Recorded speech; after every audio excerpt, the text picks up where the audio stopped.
Yeah, it's definitely been weird out here. So I'm like, as much as I like my freedom and not being tied down, I'm ready to get out these streets because y'all weird out here. Yeah. Because it's like, even just dating, like, it's awkward. And it's like, you can't really tell what's what. Like, the whole cancel culture, not the cancel culture, the Me Too, all that. So you don't know what to say type shit. Yeah. Some women be like, just on some stuck up shit. Mm-hmm. And then, it was something else.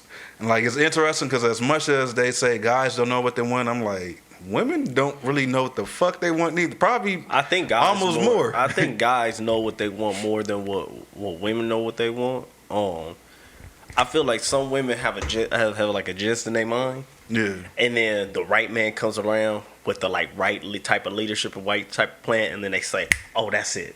Yeah. They don't already know like this is what I need. Yeah. They're like, "Oh, that's it." Yeah. You know what I mean? I was watching something, actually it was T-Pain's podcast, Nappy Boy Radio. Mm-hmm. And I don't know if you're familiar with who Roy Wood Jr. is. He's a comedian. Mm-hmm. No. And he was talking about how he's been like getting therapy, doing like just checking on his mental health and stuff. Yeah. And he was talking about how like he noticed like when you start to actually do the work on healing, Yeah. you start to see how fucked up everybody else is around you. That is 100% the truth. Yeah, I was like, yo. That's crazy that you say that because I remember being young, right? And I just, father issues and all of that stuff. So I used to be really angry. And I used to always be the one, like, at the family events that is the one, is this nigga gonna set it off, right? Yeah. And I remember I got tired of being, like, the entertainment, right? So I started really working on me and this, that, and the third. And I remember I said it out loud to them. Yeah. I was sitting at the table, and me and my uncle, after my grandfather died, we sit at the head of each end of the table, right? And so I'm sitting there like this, and people are talking. It is like a crazy little conversation, some crazy other conversations and things that happen with the family. And I sat there and I looked around and I said, this whole time I thought I was the fucked up one. Yeah. Everybody, once you start getting your shit together, man, you start seeing how many people been faking the funk, making it seem like this person is the person that's messed up. And you like, nah, bro. You see how toxic people really are. You start to really tap into that behavior because you don't really notice when you're in the mix of it because everything is quote unquote normal. Yeah. And once you start to do the work, you be like, this is not, this ain't it. It's not. Like, we living wrong. It's crazy because we could even do a podcast on this episode about the different levels of abuse in families that people don't address. Man. You understand what I'm saying? I tell my family all the time, y'all was mentally abusive. Man, they don't even know it. And you don't even know it. Don't even know. There's a lot of stuff we don't know growing up. Like the way we eat and stuff. All like, of that. Yeah. Like, it was funny, like, on the other podcast I be doing, this shameless plug, He Says, She Thinks. Go check that one out. But we was talking because, like, I guess they upbringing is kind of different. Because I was talking about how, like, having the fried bologna sandwiches and the frying the hot dogs and some chips inside that sandwich. And, like, it was like, one of us, like, I ain't never had bologna ever.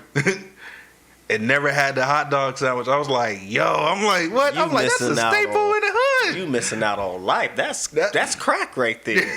I'll eat 2-3 of those a day. That was like, but it's just like, yeah, that was a staple in the hood, but realistically, that's not the best way to eat. No, you know what I'm saying? Like, so it's like the practices that was just given to us, and even with the mental traumas that's being passed down. A lot of times, the traumas don't even be our own, and it be passed down. And that right there, what you said, is so profound because outside of the black community, right? Even in the black community, we don't notice it. Yeah. But the people who notice it, when they say it on different platforms, white people look crazy. Mm-hmm. Anything else can be handed down. Yeah. This guy is an Irish boxer. His grandfather was a boxer. His great-grandfather was a boxer. It's in his blood to box, right? Yeah. But you can't pass down trauma. Oh, no, 100% you can. You understand what I'm saying? And they're looking at you like it doesn't work like that. Yeah, no. If my great-grandfather was murdered by the police, right?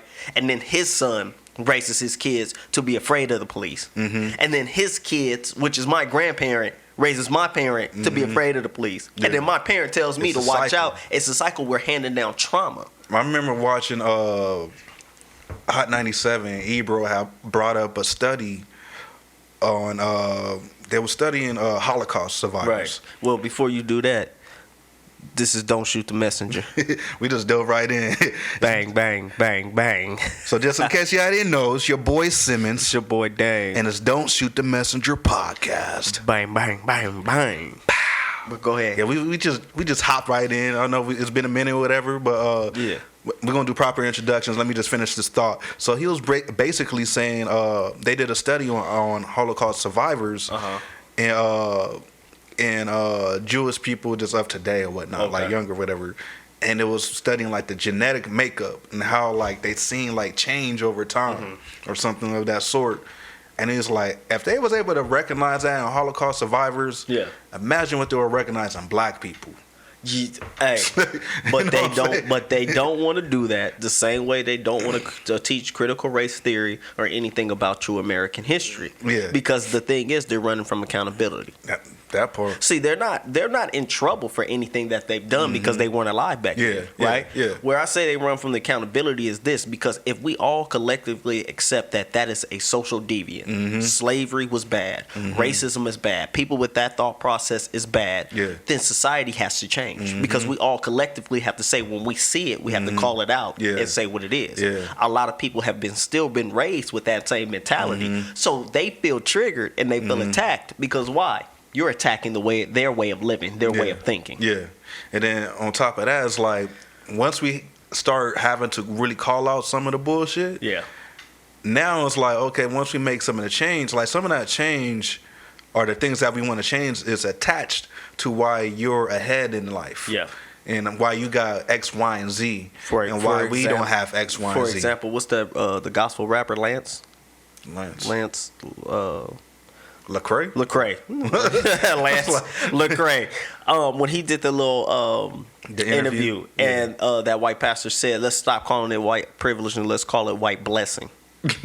Right? So he was saying that, we benefited off of what happened to you guys as if what he was explaining was a good thing. Yeah. Right? No, yeah. You benefited off of the rapage, the selling, the separation, the family, the beating, all of that was for your benefit. Yeah. Right? And now you're being held accountable for what you benefited from. And I want the blessing, but I don't want the repercussions of your judgmental eyes when you look at me. Yeah. You understand what I'm saying? And the cool thing about it, like, they feel, and it's like, and it's like we too loving, or I won't even say we too loving, but like we are a loving people because they looking at it like, if that was me, I want blood. But that's why they always, some of them are always in fear, like these niggas is going to retaliate. Exactly. Don't teach them this because they're going to get mad and they're going to want get back. But what they don't understand is black people have never wanted revenge. Black people is always want equality. They want equality. Give us our 40 acres and a mule and leave us the fuck alone. We really want this to be water underneath the bridge. Yeah, like we we love everybody. Like we not saying that y'all are at fault because especially if you wasn't living at that time. So it's just like, don't be dismissive of what we had to go through and still have to go through. Facts. And give us our just due. Y'all talking about paying reparations. Like, give us our little reparations and let us go on about our way. Well, I was just looking up this thing when they were talking about the history of reparations and all the people who've been paid reparations. And it's mind-boggling how the U.S. feels like, oh, this community was done wrong. Here's a little something. This community was done wrong. Here's a little something. But when they come to African Americans, they're like, man, I forgot who said it. They said that the United States of America did not start having problems with black people until they were free. Now it's you're lazy. You niggas ain't shit. Meanwhile, they was trying to get us to do all their work for them, but we lazy for free. We did it for hundreds of years, but we lazy. How make that make sense to me? Like, you understand what I'm saying? Make that make sense? No, we just became lazy because you weren't able to get free labor out of us, and people don't want to be honest about the situation. It's like we're no longer like just accepting just any type of treatment. We allow stuff to pass just because we didn't know that we had a voice or we didn't know our strength. Facts. You know what I'm saying? And it's just like it got to a point where, okay, like if y'all really going to talk about justice and liberty for all, let's really put that to play, because it ain't been put to play for quite some time. Ever. Like, just here and there. Like, but just like, oh, let's say, like, you know what I'm saying? It's like, well, you could look at it even like the what's that? The Aubrey, the guy who was killed in Georgia. Ahmaud Arbery. Said Aubrey Graham. Yeah. I'm tearing names up today. But the truth of the matter is this: even the judge this week said that in the way that they selected your jury, it was clearly jury discrimination. Mm-hmm. It's only one black person on the thing. He sees it, but the law protects it so that he can still do whatever the hell he want to do. Yeah, they can do whatever they want to do. Yeah, which will try to make a jury that is more biased towards these white people, because this is going to be a racist conversation, and they understand that most people, most white people can relate to somebody calling them a racist and they're not racist. You understand what I'm saying? Ooh, that stings. They're calling him that. This just was an unfortunate event. This, that, and the third. But the truth of the matter is, no, these people hunted that man down and killed him. Yeah. But they're going to try to play off of that sympathy so that they could get a not guilty verdict on a murder. Yeah. Yeah, it gets deep. Like, it's a whole conversation we can keep on going with. Yeah. We didn't expect to go deep just off the rip, but you know, but we here. So it's been a little minute since the last episode. The last episode we had Nate on. We're talking about entrepreneurship. Yeah, we're gonna do a part 2 to that. Yeah, that was a very good episode. Yeah, a lot of gems. A lot of what's the word I'm looking for? Steps you can really put into play. Yeah, you know, practical steps. Yeah, so go check out that last episode. I don't know what number we're on right now, but no, we just flowing. Yeah, we just going with the flow. There's a lot been going on. Do you see the latest Dave Chappelle stand up? The closer? Yeah, I saw that. What was your thoughts on it? He said nothing wrong.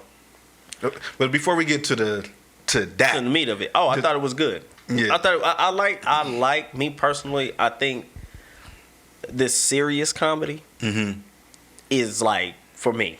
Yeah. Right. It's like you could watch like a Cat Williams, Mike Epps, all of that stuff, and you die laughing. Yeah, yeah. But even with Dave Chappelle and his old stand-ups, you die laughing. You know, some people don't like him. I love Dave Chappelle. Always thought he was funny. Yeah. But this new mature Dave Chappelle, where he's taking comedy and making it dark and talking about politically correct things, society, this, that, and third, and turning the mirror back on itself. I really enjoy it. I think he's knocking it out the park with those. Yeah, he's tapping into something for sure. Yeah. I watched it. I liked it. Yeah. I like how he's taking an approach to. He's pretty much trying to disarm people to have the conversation. Yeah. It's hard to have the conversation when everybody's tense. Yeah. And because when people are tense, then they're not listening to understand, they're listening to respond. Yeah. So the fact that he's able to add humor to it, you know, and put it in there where it's digestible. Yeah. And you could, if you allow yourself to remove ego and all that stuff, you could take away a lot from it. Yeah. But as we know, ain't really been quite the situation with some people. It's been some people feel some type of way, more so like a specific community. Yeah, I feel like more people, even people from the LBGTQ community. If I said the word, the letters right. I think my nigga tired today. He's scrambling everything. I feel like there was people from the community that agreed with Dave Chappelle, said he didn't say nothing wrong. I feel like it was more people, for sure, more people who said he didn't say nothing wrong. But then there's the other ones who are going to be triggered, right? And the truth of the matter is, he said that a black man can do music about killing another black man, literally killing him. Legal documents that show that this man killed a man. And you have no problem with him performing at your festivals. You have no problem doing business with him. But the moment he says anything about the community and it hurts somebody's feelings, you want to cancel him. It's a double standard. Yeah. That's all he said. Yeah. And they said that he was bashing this, that, and the third. And that's all the only point he was making. Only point he was making. He wasn't trying to shoot nobody down. No. He had some jokes, Yeah. but shit, he had jokes about black people, Yeah. white people too. But he's a He's a comedian. You understand Like, what I'm saying? So like his whole thing is just like he's trying to push equality. Yeah. So it's like he even spoke about his relationship with a transgender woman comedian. And that's what I was going to get into. He wrapped it up talking about he had a relationship with this person. They were friends. Yeah. And ultimately the transgender community was eating its own and forced this lady into feeling like she had to kill herself. Yeah. You understand what I'm saying? They don't want to be accountable for that. But they don't want to talk about that. You know what I'm saying? Like, and that's not to say like all people in that community is on that. Whichever ones were more vocal during that period. Exactly. So we want to be clear so that y'all ain't trying to knock at our doors and shit like that. But it's like you got to hold the mirror up, and it's just like it's all fun and games until it's about you. Yeah. And it's like for years, like don't get me wrong, like a lot of jokes in the past. Yeah. Like as far as like targeting like gay people and stuff like that. Super homophobic. Super homophobic. Yeah. And some of it should be taken down. Yeah. Like, you know what I'm saying? Like it was just crazy. Like it was a lot of crazy talk. Yeah. But like the era that we in now, it's like, okay, like we should be allowed to joke. Of course, like you don't want to get to a point where it's just like tearing down anybody in our community. Yeah. But these jokes is for everybody. Yeah. You can get a bitch. You can get a bitch. You can get a bitch. And that's you can get it. And that's the essence of comedy. That goes back to even when we was in high school, the roasting sessions. People would get dog walked in high school, but they would know like, hey, I just gotta come correct when I come because they gonna make fun of me. But everybody knew. But you had some sensitive people back then as well. But everybody knew that it was all love. You can't beat me up though. You got that money. You can't beat me up though. So for me, like joking has always been. You have to have a heightened sense of humor. Yeah, 100%. Right? To be able to take a joke. Yeah. And but we live in a society now where everybody is sensitive. Yeah. But at the same time, it raised the conversation of who's in control of what. Right? Yeah. So if this is the culture and I say something about you within the culture, joking, but now I got to get canceled because I'm supposed to say everything about you is perfect. Yeah. And that's that hypersensitivity that's going around. And it's like with technology advancing, it's just like as humans we're regressing in certain ways. Yeah. And it's just like, bruh, like well, I feel like it's not so much that we're regressing, right? And correct me if I'm wrong if you don't agree with me. I think it's more so of what about me? Right? So this group has a march. They kill a black person. This black people march. They're all on TV. Right? So then an Hispanic kid, the girl got killed for whatever. Right? And people was like, I'm not marching with black people anymore because they're not marching for me. What about me? Right? Yeah. So then something happens with a transgender person. Right? And it doesn't make the news like that, this and third. Well, they marched for the black kid. They marched for the Mexican girl. But what about me? Yeah. So now every time something happens that's wrong, people are overly sensitive because now it's what about me? Yeah. You understand what I'm saying? Yeah. And the crazy part about that is we live in a society, in a country that is divisive. 100%. So it's not when something bad happens to a person, it's not happening to an American. It happened to the black person. It happened to the Hispanic people. It happened to the gay community. Instead of being like this happened to an American. So that breeds the heightened sensitivity because now it's saying, what about me? You know, that makes a lot of sense. The thing about it, because I've seen those conversations, like especially when the whole Black Lives Matter marches was going on and all that stuff. People went in, it was like, oh, like, well, such and such died. Like, why aren't y'all marching? Blah, blah, blah, blah. It really starts with the community. Yeah. It starts, you can't sit here and just expect that everybody's just going to jump out the window and start marching. Yeah. Number one, you got to bring up the awareness. Yeah. So now you got to ask yourself, why isn't people? Number one, it should be an American issue first and foremost. Yes. Let's get that out there. Yes. But like you said, America is divisive. Yeah. So like if we're gonna break it down like to like smaller sections, so say like something happened to a white person, Hispanic, whatever. Oh, she got kidnapped, raped, blah, blah, blah. Why aren't y'all marching? Well, your community need to bring up awareness that this is a thing that we need to attack. Yeah. If you're not bringing up awareness about it, then nobody will know. Yeah. And nobody won't be hopping out there to fight for justice. For real. So especially if you feel like culturally, because the thing is, like, black people go so hard because we've been ignored too long and we tired. Facts. Like, y'all ain't been ignored too long, so... Well, some of them just keeping it 100 is going to offend some people, not going to offend some people. Some of these groups that we're talking about have been a part of perpetuating the blind ear. And that's what I'm saying. Yeah, and it's like, y'all haven't had to endure certain things or whatever, so now when the city news, like, you don't know, like, what the fuck to do. Yeah. Because it's like, this is not a position that you ever been in like that. So it's like...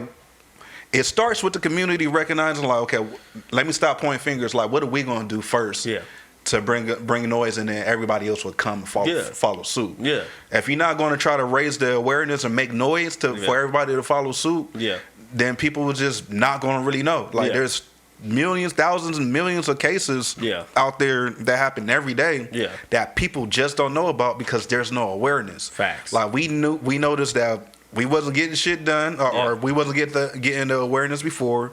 So, y'all want to listen? Yeah.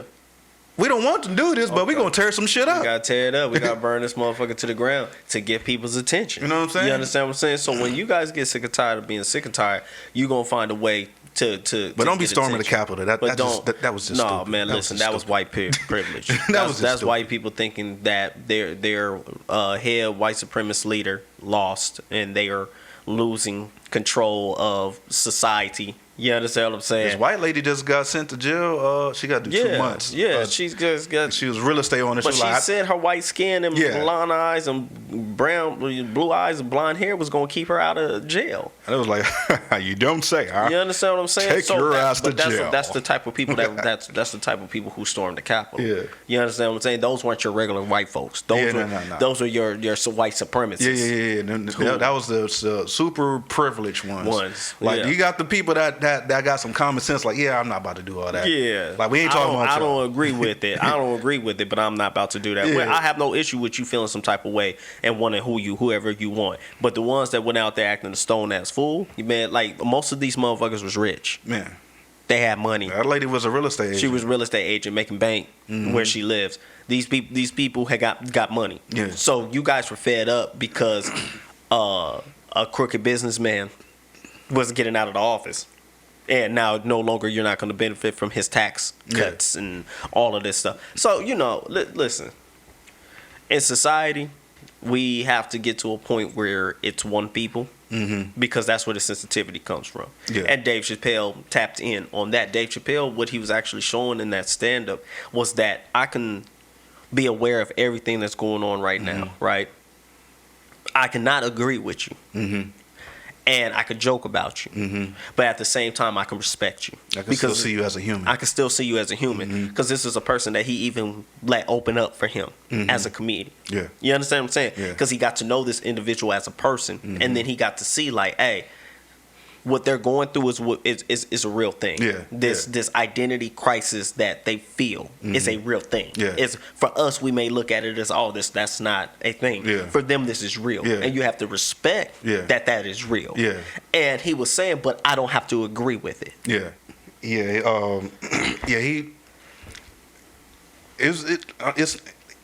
was just coming down to where.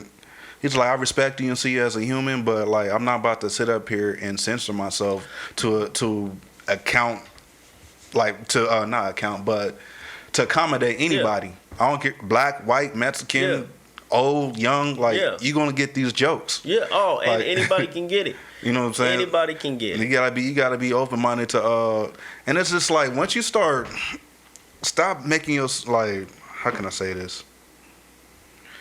Like, you make yourself too important. Yeah. Don't make yourself too important. Don't be too full of yourself. Yeah. To the point where it's just like, like, you can't say this, can't do. It's like, if you go into a comedian, a stand-up show or a comedic atmosphere, be ready for any jokes to fly. Like, just if you don't like that type of shit, just don't even go there. And that's not to be rude or fucked up or disregard anybody's feelings, but you're stepping in that area. If you don't like it, don't listen. Like, but that's almost like how we talk about the police, right? Mm-hmm. And how some police officers can't take being verbally abused. Mm-hmm. You knew that was a part of the job when you signed up, right? No different than going to a comedy show. Mm-hmm. No different than watching a comedy special. Mm-hmm. Somebody gonna say something crazy. Yeah, 100%. They're going to say something crazy. They're going to talk about somebody. They're going to make fun of somebody in the audience. Their clothes, how they look. They're going to do that. That has always been a staple in comedy. Is to push the envelope and talk about people, this, that, and third. Mm-hmm. Now, where the line gets drawn is when it becomes blatant racism, sexism, or homophobic conversations. And even if you just targeting somebody too much, you gotta know when to just take off the gas. It was just like when the coronavirus happened, this, that, and third, and it first started off. You remember that comedian was going hard on that Asian dude who was the host at a show. He got up there and this guy was like, but he started going hard. Yeah. But he was saying racist shit, but it wasn't funny. It was just like he was just attacking the dude. You understand what I'm saying? That's when you go too far. And some people do use a comedy platform to just be racist. Yeah, 100%. You understand what I'm saying? Yeah, it's fucked up out here, but Davis, he seems to be standing by what he believes. He got the support behind him. He got a lot of people who support him, so he's not going. He's not gonna get canceled. No, like, that's just out. Yeah, like, I'm sorry, but that's just is what it is. Because he could hold a show right here at the Toyota Center, and it's gonna sell out. And I will for sure be in there with a ticket. It's gonna sell out. But I respect Dave. I respect even the people in the community that feel some type of way. I hope y'all find some peace and and just laugh shit. Yeah. Like if you really listen to that stand up, there is no way for you to be offended. I don't know how they got to the point of being offended. I don't get it either. To the point where you were staging walkouts at Netflix, but you didn't stage any walkouts over Netflix producing the original documentary show Cuties. Yeah. You understand what I'm saying? Yeah, that was children gyrating and wearing skimpy clothes and all of that stuff. That was like a pedophile's. Somebody was trying to have a conversation with me about that on social media because I shared that meme. Yeah. And I believe cool dude. Yeah. I believe he's gay or whatnot. Cool dude. I know him through a friend. But he was trying to really push the envelope. I'm like, to me then, I'm like, I'm not about to go back and forth. I'm like, we can agree to disagree because he was trying to throw out some random facts like those are two different comparisons, and I'm like, I hear you and I understand if that's what you feel and that's what you believe, but I disagree. It's not, and I disagree. Like, that's not too different. As a father, I'm like that's you know what I'm saying. Like as a father of a daughter, and 100%. You know what I'm saying? That just I'm like that both. Like you could feel some type of way about both. Yes, and that's why I was getting ready to say there is a strong comparison between the two because did it invoke a certain emotion out of you? Yeah. Yes. Yeah. Was it something that you feel should not be shown? Yeah. Yes. Yeah. But one has children. Yeah. Yeah. You understand what I'm saying? Children are being preyed on all the time by these predators. Yeah. 100%. You understand what I'm saying? Mm-hmm. You're allowing now people going to jail for child pornography. Mm-hmm. You're letting a motherfucker sit at home and do whatever he wants with that little ass video of these children. Yeah. But you got a problem that Dave Chappelle said that the gay community has more of a problem with you hurting their feelings than an actual black man killing somebody.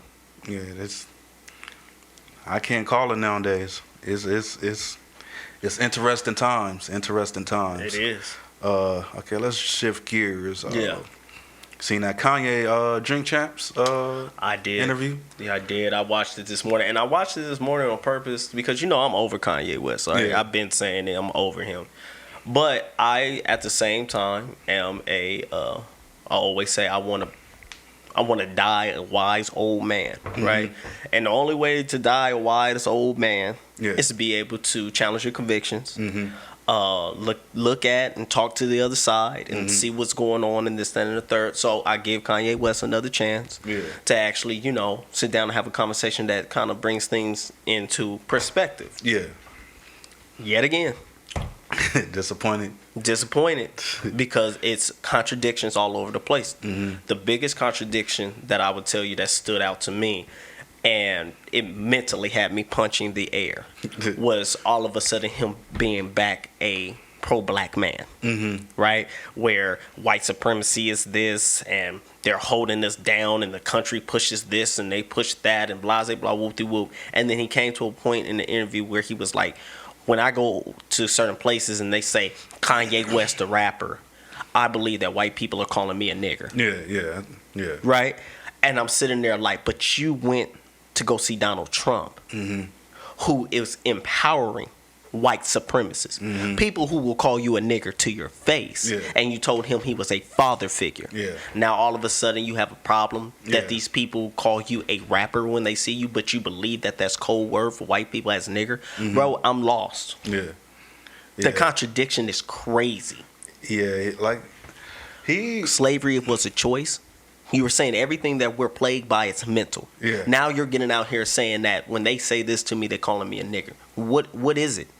Are you above? Have you evolved past racism? Like you said, all of us should think differently about. But then now you're coming back to that bubble in which you told us not to live in.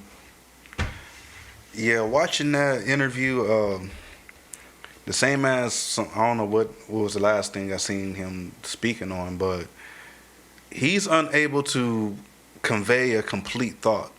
He will start off one way and he be halfway making sense. I'm like, okay, I see. Then he will start going left. I'm like, what are you talking about? Start talking about some other stuff.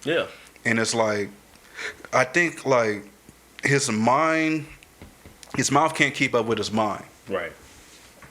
It's possible in his mind it all makes sense. If we was able to visit his mind and see it laid out, it will probably make sense, but when it comes out, it be some other shit. It'd be a clusterfuck of shit.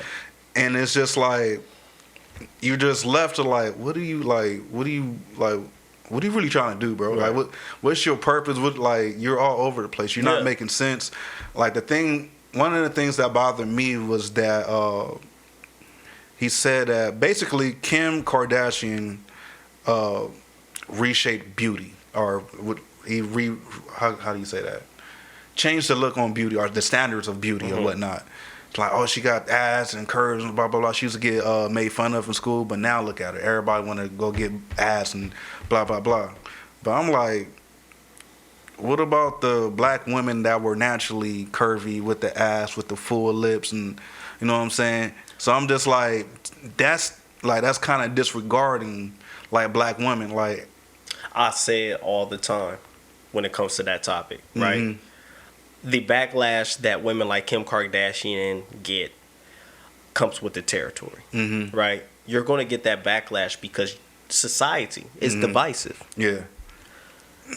They're praising you for something that they demonized another group for. You understand what I'm saying? They used to call you ugly. There's history of black women being put in cages and zoos to be looked at. And men to come and pay to have sex with her. The woman died of AIDS and all kinds of stuff. You understand what I'm saying? So, yeah, like you said, for Kanye West to say that's why I say,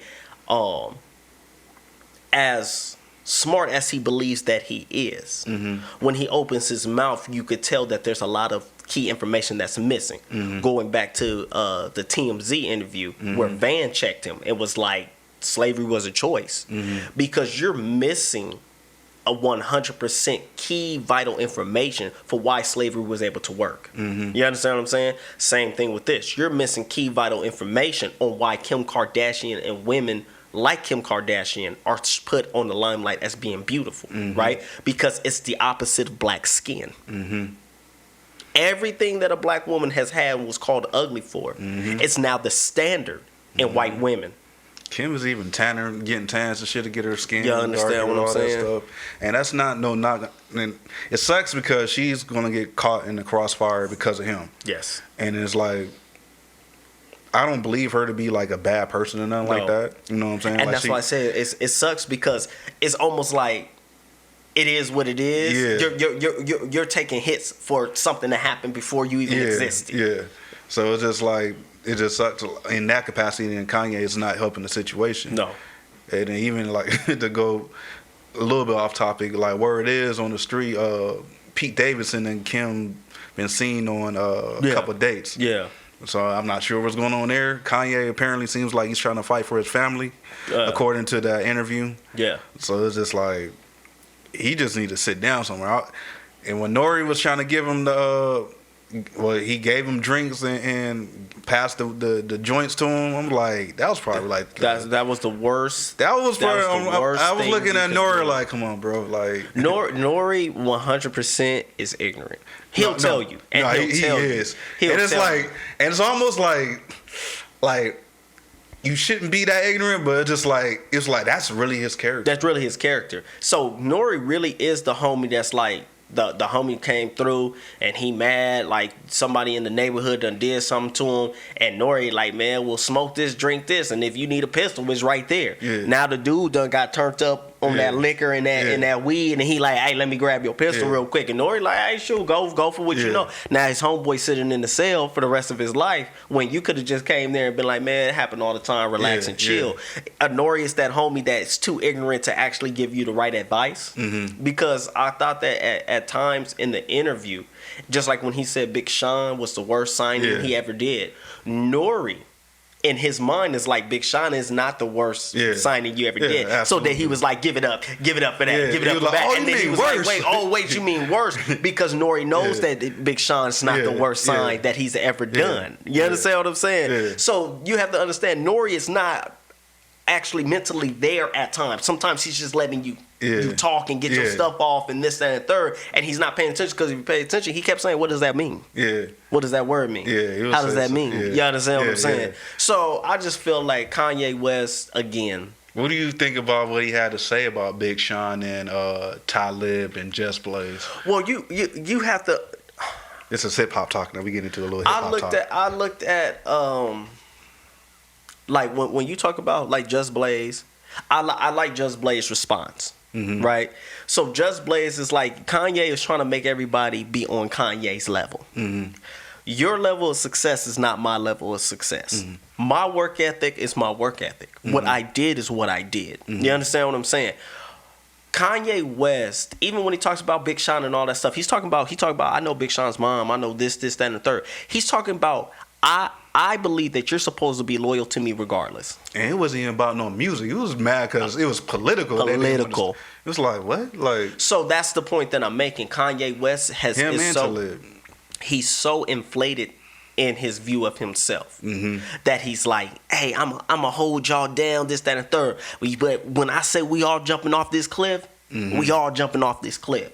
When I mix this poison in this Kool-Aid, we all drinking the Kool-Aid. Yeah. And he's upset because I can't control these people to do exactly what I want. And that's what shows me that he has a lot of yes men around him. 100%. So Big Sean was like, listen, check this out, man. When my contract is up, I'm about to go take this money that I done made, get my own record label, do my own thing, go the little independent route. Big Sean was really just the only artist that was there. The only artist that was there because Kanye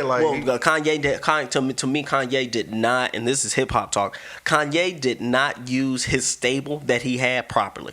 Yeah, 100%. He had Common over there, Sci-Hi the Prince, Big Sean. Did he have Wale at the moment? I don't think so. Wale never went over there. I think if I'm not mistaken, briefly, Hit Boy was there. Hit Boy before he started blowing up. You understand what I'm saying? He had a stable of people, but he wouldn't put their music out. Yeah. He will only make them come together. Tiana Taylor, but he would bring them together to help his music grow. Yeah.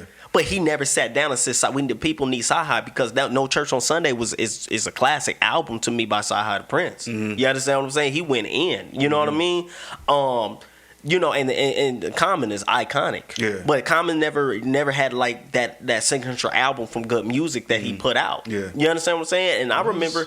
I think that was before Good Music. Album B. But I remember when he got on Good Music, the freestyles that they used to do on Sirius Satellite Radio, him and Common used to be stupid. They were used to rap for hours straight. And for him to speak the way he was about Talib, I'm like, come on, fam. Like, you understand what I'm saying? At this point, you smoking dope. But the thing is, he's one of those people that if you do not jump when I say jump, it's a problem. It's a problem. Yeah. You can't agree. You can't disagree with me. Honestly, I think he just one good time. I'm not telling nobody to go do this. Somebody just got to haul off on him just one good time. It's going to bring some. Yeah. It's going to knock some sense. He was like, yo. Yeah. You know what? I can't be talking to people like that. I forgot what rapper said that, right? So, rapper said that, damn, it wasn't T-Pain. Dang, I forget who it is. But he basically said the hood, when rappers leave the hood, it's the worst thing they can do, right? He said because the hood keeps you realistic. Yeah. He said because you can make all these millions of dollars, right?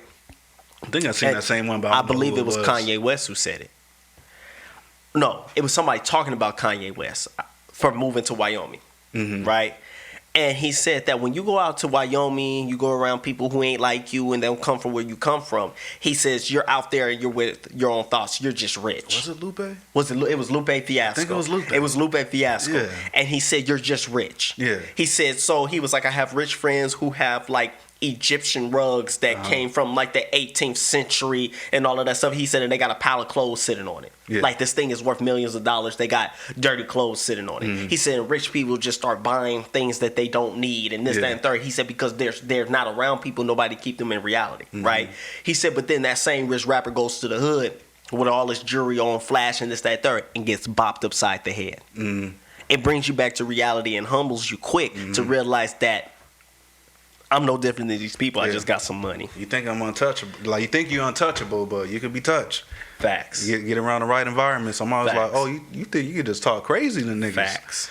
I'll smack spit out your mouth. Facts. You know but the truth of the matter is, that's why he moves the way that he moves. Yeah. If you pay attention, Kanye West, I don't know behind the scenes who he rolls with and who he hangs with. But from the outside looking in, he's hanging out with the Kardashians. Nobody's tough over there with the Kardashians. Yeah. You understand what I'm saying? It's not like the Kardashians got a brother and the brother like, hey, bro, you need to chill out when he having one of his episodes. Yeah. Because crazy people know ass whooping. Yeah. You understand what I'm saying? And I'm going to say that with an example. I was at the barbershop, and this crazy dude came into the barbershop, and he wanted his hair cut for free. And the barbers was like, no, we not.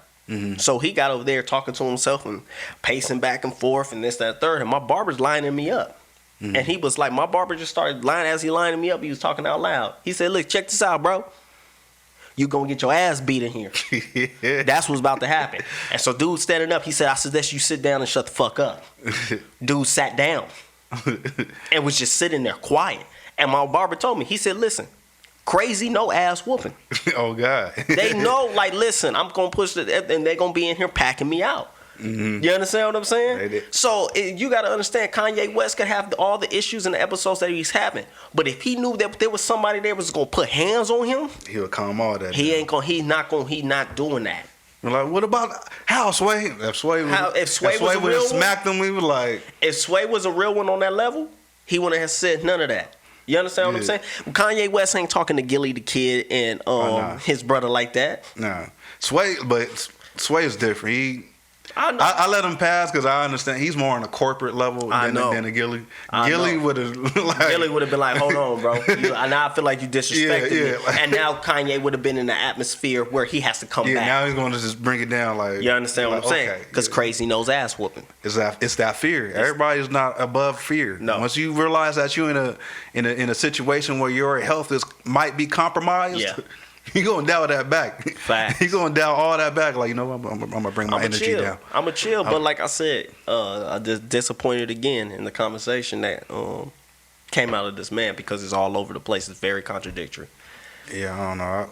All I say is just pray for the dude. We could sit up here and and judge people and stuff. We know like he's that. not well. So when he started smoking that blunt, I was like, with your condition already, and then drinking, you don't drinking and smoking, you don't. I was looking like that. I was like, that's a fucking train wreck just waiting. Yeah, because who knows what happened after he left the show. Man. So, who knows what kind of conversation, what kind of craziness he went, what rabbit hole he went down because he started smoking and drinking.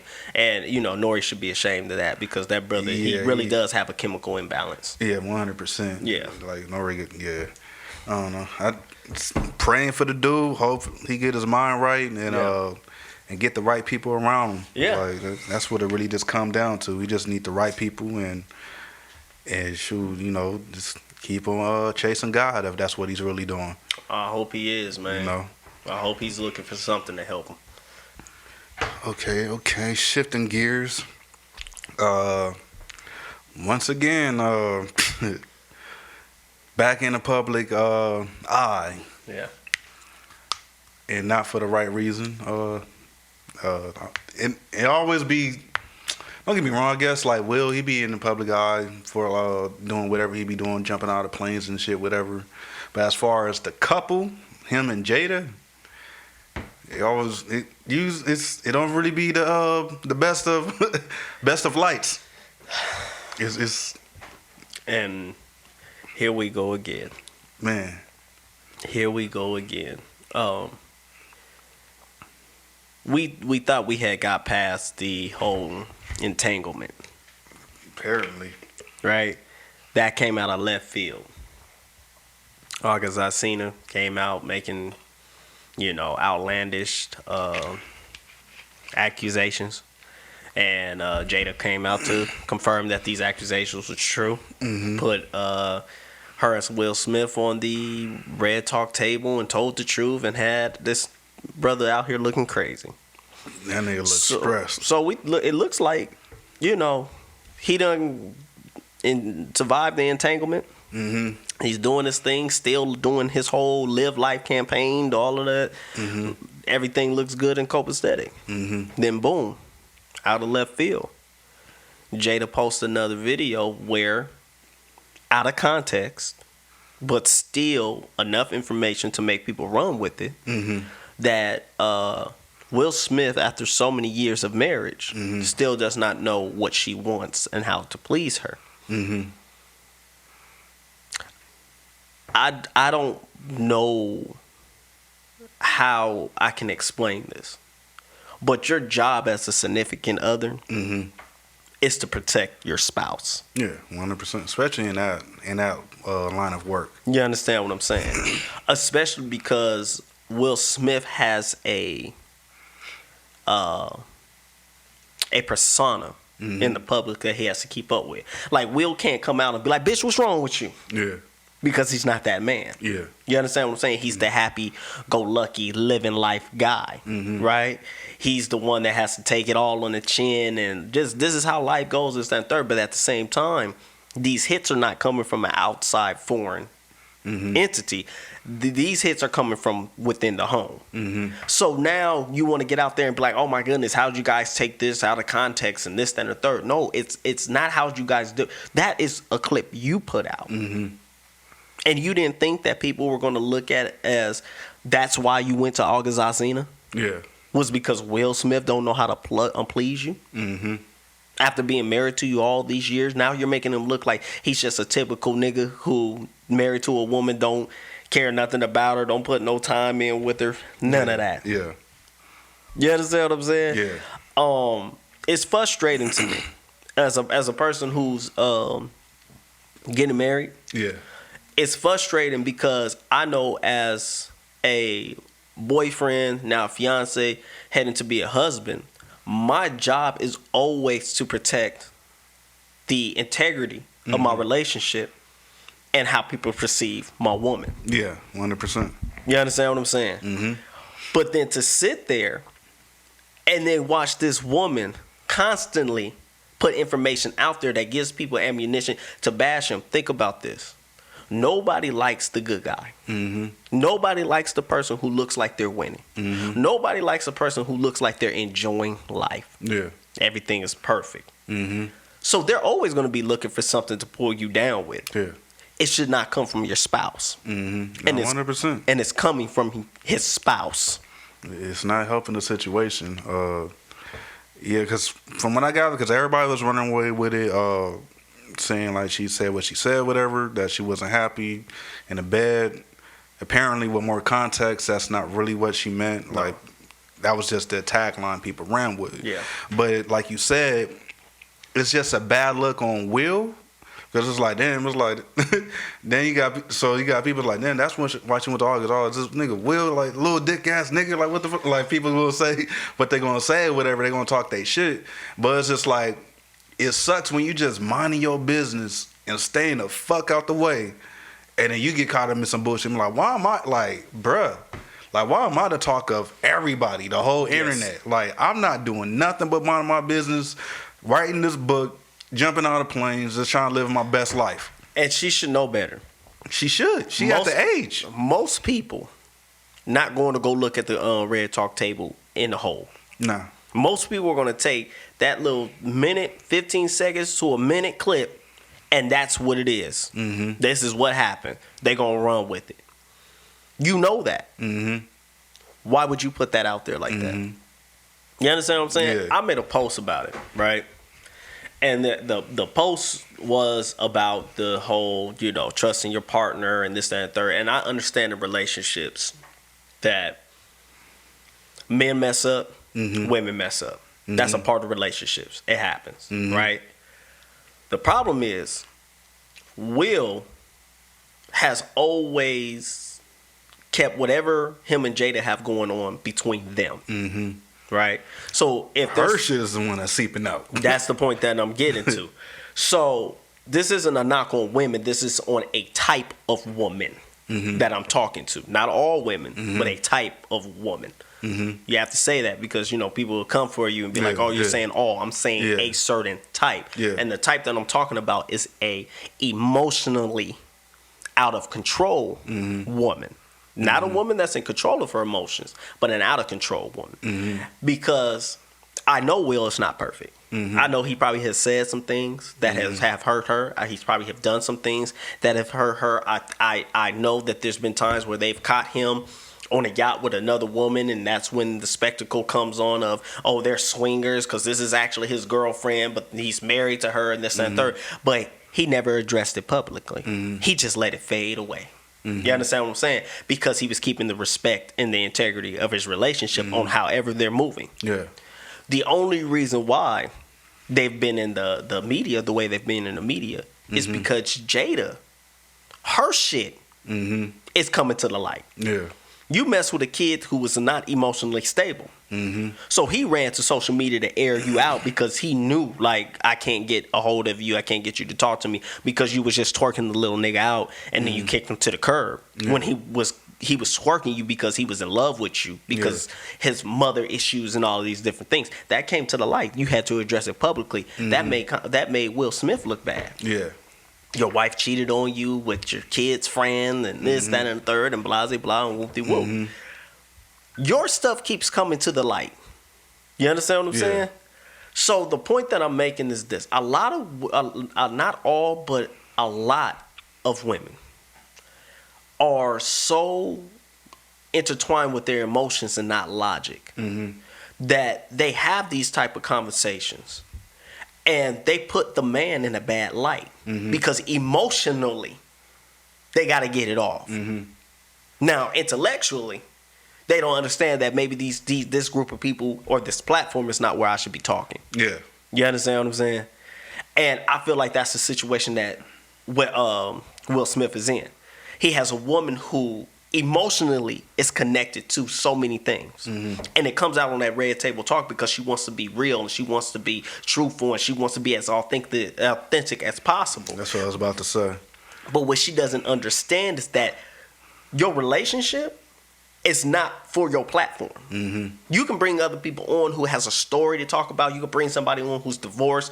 Maybe it was nasty, it was public, then they can talk about it. But you're talking about you're still married to this man, you're supposed to love this man, you're supposed to be protecting this man, but you're having conversations about your personal life. I would never get on here and have a conversation about my personal life with my girl. Is everything always peaches and cream between us? No. But I'm not going to get out there and let a moment of frustration be a standpoint for the world looking at my relationship. Yeah, the issue, like, being in that position is that I get that you want to be raw and authentic and transparent, but that shit can hit the fan in the worst way, especially in their situation. Don't really know what the details of their relationship entails as far as, like, are they swingers or whatever the case. Like, I don't know. Like, everything's all speculations. But for the most part, it seems like they're just staying married to save face. Yeah. Like, they probably both out doing whatever the fuck they doing, and, like, they're just staying married just to save face. And it just comes to a point. Well, I guess for them it's different because they got money, and a hella assets, whatever. Yeah. But typically, or in a healthy situation, like, sometimes you just got to disconnect and just let each other just live their life. Like, live a life. Look, your kids is grown. Yeah. You know what I'm saying? Like, there's no real attachments except for, like, assets that y'all might have to split down the middle or whatever the case may be. But that's just trying to put on this face, our marriage is wonderful. Yeah. And now you got to keep on putting that up there. And if it's not true, that's a miserable place to stand on. It's like, man, I gotta do this shit again. God damn, like, damn, some more of your bullshit. God damn, like, and it's just like, now you got to keep on tending to a relationship that you're not even really in no more. Yeah, like, mentally you checked out. Yeah, so it's just like, I don't know if either side is mentally checked out, or if they just like, I don't know what. I don't want to speculate. Yeah, but the fact is, it can be a dangerous place when you put too much of your relationship out there. Yeah. And it comes down to, like, how much of your relationship should you put out there on the internet? That's that's an interesting conversation, right? Mm-hmm. Especially coming from two people who, like us, who's as private as we are. Right, we really let people only know what we want them to know. Facts. We don't really tell people our everyday life, and for some people, the way that we move is confusing because they think that they know. Yeah, but they don't know. Nah. You understand what I'm saying? So for me, I feel like none of your personal business should be personal. But then on the same side, I have social media, right? And if I'm proud of my girl, if we went out and we did something, I'll post that. Yeah. Right? That's just us having a good time. But that's not really giving you a real glimpse into what our relationship looks like. Yeah. So for me personally, I feel like your business is not the world's business. Facts. At all. But there's some people who feel, and I believe that what it comes down to is a communication issue in their relationship, where if they put a lot of their business out into the streets is because they're actually yearning and looking for help. They want somebody to tell them, like, hey, that nigga shouldn't be doing that to you. Yeah. They want somebody to be like, hey, your girl should be cooking for you. Yeah. You understand what I'm saying? Yeah. Instead of actually having that conversations with their partner, right? So getting away from the relationships, you even have people who may put all of their financial life out there. You have people who will take a screenshot of their bank account and be like, oh, I did good this week. And then they get robbed. You understand why? You understand what I'm saying? And the truth of the matter is like I said, that comes down to now a personal affirmation. Yeah. I want somebody to tell me that I'm doing good. Yeah. I want to see these likes get ran up. Yeah. So I can feel like, people see I'm out here doing it. Yeah. You understand what I'm saying? And like you said, but there's a dark side to that. You're going to get robbed. Somebody's going to rob you. Somebody's going to try to set you up. Somebody's going to try to scam you. So it's a very thin line between sharing your life and giving to the world too much of your business. Yeah, me as a private person, like, I was like, throughout the years, I was like super private. You would never really know who I was really with. Yeah. And it wasn't that that I was hiding who I was with. Yeah. It's just that like, if you know me, you will know. You know what I'm saying? So I was like really protective about what information I would put out there. and I learned down the line that to a certain degree, you kind of gotta just throw little nuggets out there, just that like you don't want them to feel that you're ashamed of them or anything like that. Facts. So that was something I had to learn down the line. But as far as putting your business out there, putting your business out there is messy as fuck, because then it's like now you put yourself on a platform to be judged. Mm-hmm. And then like if you're doing something that's goofy, you're gonna feel stupid by what people's gonna tell you. Yeah. It's like, why'd you do that? Like what? Like what the fuck? Like damn, you should leave that nigga. It's just like, damn, why am I with this nigga? So it's like it might be a minor issue, but outside people chiming in can make it bigger. Right. And then some people you don't even want advice from. They're gonna give you some bullshit advice. And now, and some motherfuckers just want to see that you failing, so they enjoying the show. Cheering. Now you just their entertainment. Yeah. And I always never wanted to be the entertainment. I'm like, nah, I'm cool. Like, because I for sure be at 3:00 in the morning when people be arguing on Facebook, and it be like 100 comments. I'll read every last one of those comments. I never wanted my entertainment. I never wanted to be the entertainment, even when I was going through situations with my kid's mom. Yeah, like we cool today. Yeah, but we had our our rocket issues. Regardless, I never took it to the social media. Yeah, regardless of how I felt or whatever. Yeah, you know what I'm saying. But some people, they run and put their business out there. This bitch did blah blah blah. Like I'm like, you're not about to be entertained by me. Yeah, I'm sorry. Like my personality of who I am is entertaining enough. Yeah. I'm going to say some funny, stupid, goofy stuff or whatever, but I ain't going to never put my family out there to look goofy. I'm not going to put myself out there to look goofy. You know what I'm saying? So it's just like, you got to know the boundaries of when you're, like you said earlier, you're sharing experiences or when you're sharing your business. Facts. Don't be out here looking stupid. Like especially if you have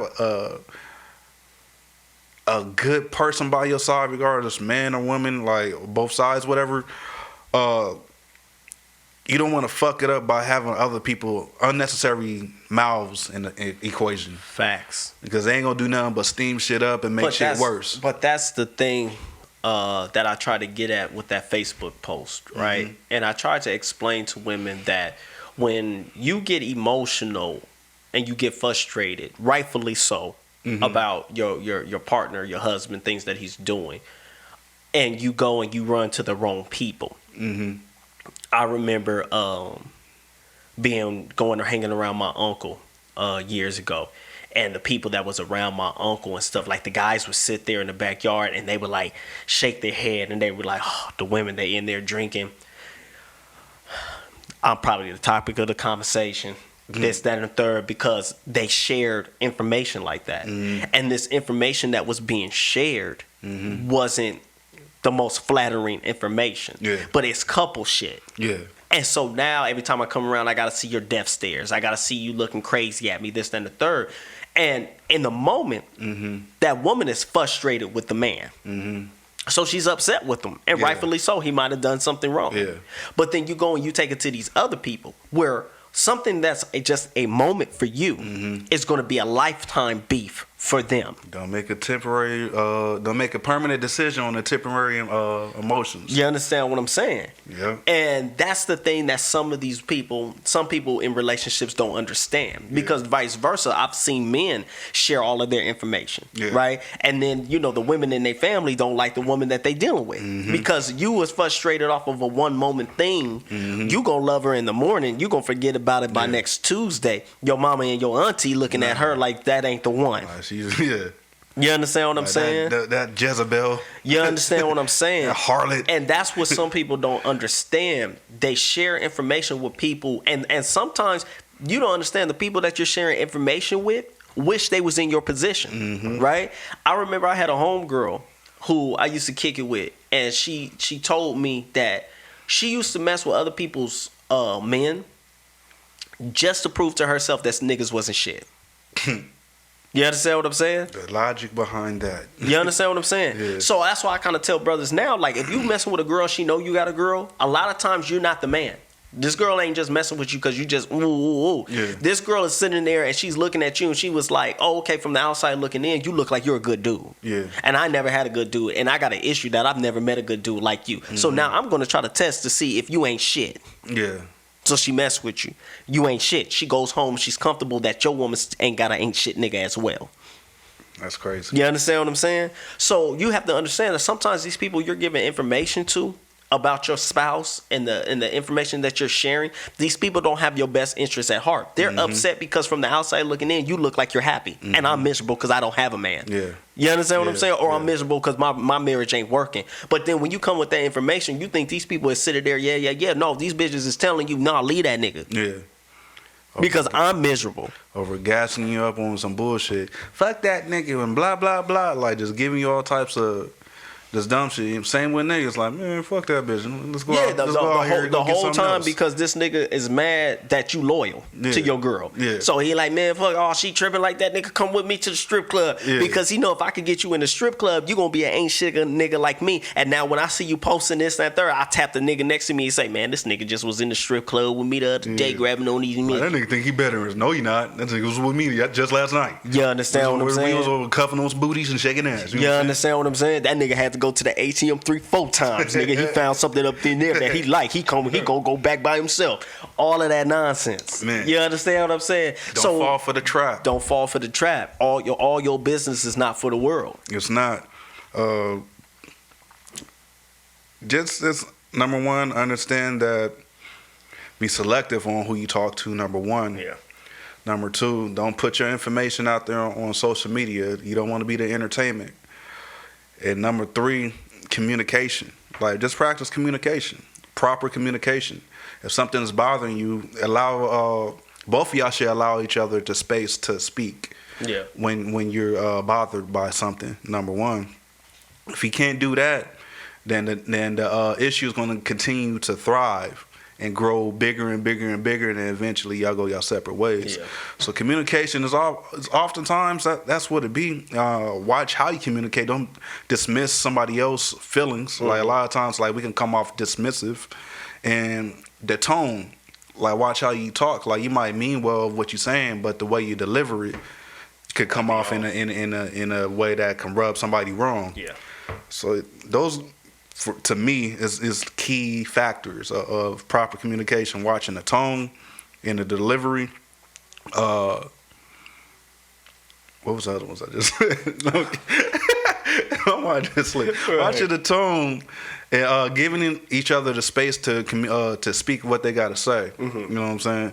So if everybody's feeling safe to speak on both sides or whatnot, you could do a lot of effective communication. Facts. And get to the root of whatever the issue is. Yeah. You know what I'm saying? So that's what it stems down to. Shit, you got anything to add? No, man. I think that's a good note to leave off on. Yeah. We hope y'all enjoyed this episode. Make sure you like, subscribe, share, spread the word. At least go tell like 5 people this off the scrimp. Yeah, tell them just come holler at your boys. Share it with 5 people. You know what I'm saying? Like, that can go a long way. We appreciate everybody that support. Yeah. Like I always say, we just trying to be the real big homies that the streets need out here. Because it's weird out here. Niggas is moving kind of goofy. And, it's some guidance that need to happen out here. So, until the next time is Don't Shoot the Messenger podcast. Bang, bang, bang, bang.